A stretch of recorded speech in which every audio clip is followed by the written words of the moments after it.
Ariel Helwani in Las Vegas alongside the UFC welterweight champion Robbie Lawler, who defends his title against Carlos Condit this Saturday night, live on pay-per-view at UFC 195. Robbie, it's good to see you again. I've been watching these embedded shows, and I watch them with a bit of a smile because it's a look at your life that we haven't really seen, you and your family and whatnot.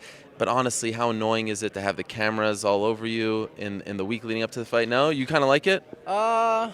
No, it wasn't bad. Like the last day, like the travel day, I was like, all right, no coming in with my family. So like, give and take a little bit, but it was good. It was got some good fishing stuff Right. and hanging out. But yeah. Well, it's interesting to see you with your son because you say like, oh, I like to keep the fighting and the personal stuff separate, but yet there are cameras in your face. He's got to wonder, what are they doing here? It's kind of a unique thing for him, right? Well, he knows I'm a champion, and this is kind of what champions do, and he's actually better on camera than I am. Yeah. So yeah, it's awesome.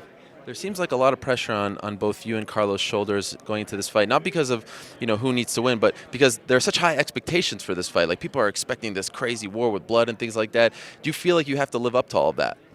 No, I'm just gonna go out there and fight the way I fight, and that's what I always do. And I don't really. There's no pressure on me to be me. I think there'd be pressure on me if I was out trying to be somebody that I wasn't. Right. You are, though, cut from the same cloth. You're the same kind of fighter. Is this a fight that you've been thinking about for a while? Like, wow, it would be a lot of fun to fight a guy like Carlos Condit. No, not really. I'm not too worried about those things. I concentrate on my skills, how I can get better, how I can sharpen everything up. And they put Carlos in front of me, and my coaches broke him down and got me ready.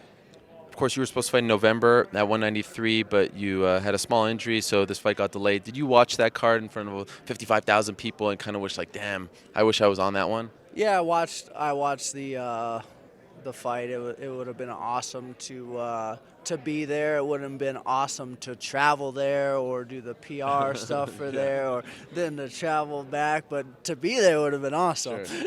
And this is a little different than 189 because that time you had Connor doing all the talking. This time you're the main event. You got to do it all yourself, right? Yeah, I mean, but I'm still the same guy. I didn't Sure. It's not like I'm doing more or less. It's just Connor was carrying the show, and so was Chad, and I'm just doing my thing as usual. How many times have you watched that fight against Rory? Once. That's it. Yeah, I watched it afterwards, and then just on to the next one. Just try to get sharper and try to become more technical. When you saw that shot of your face with the the open lip and all that, what did you think? It didn't bother me because I was in there just battling, doing my thing. Like the cut didn't hurt. The cuts didn't bother me. It was just I was just bleeding and Nothing. nothing. My face looked terrible the next day, but I won. I can't even see a scar. Which side was it on? Yeah, it doesn't Doesn't matter. even matter. Yeah, it's not there anymore. Whoever did it did a fantastic They job. did a great job stitching me up, cleaning me up, and trying to make me look as normal as possible. After a fight like that, do you say, I'm getting a little too old for this nonsense? What am I doing? No, not really. It was kind of like a showcase of who we were as fighters on one of the biggest stages in UFC history, and it was awesome to be a part of that. He said afterwards that it was the greatest night of his life. Do you share that sentiment? I don't know about that, but it was an awesome experience. Did you have a moment with him afterwards? Did you see him in the hospital? Yeah, I mean, I said congratulations, you did awesome, and I have a lot of respect for you. Yeah, I'm asking you about this because it seems like it's the consensus fight of the year for 2015, and now here you are kicking off 2016. So again, it's almost fitting in a weird way. And by the way, I want to congratulate you on winning the fight of the year. How do you feel about that? Yeah, whatever. Just I don't really Care. Yeah, it was awesome to do it at that time and just put it in my closet if I get an award and move on and try to continue to grow.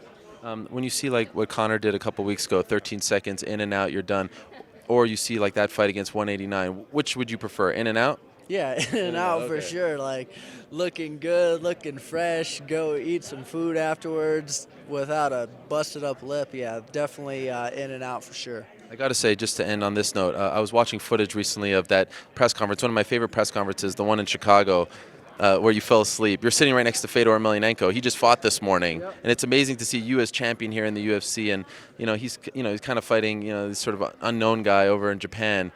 The turnaround, I never would have expected it in a million years, but it's an amazing thing to see how you've brought it all together, put it all together, and gone from that guy with the beard to this guy as champion. It's wild. Yeah, it's been a long road.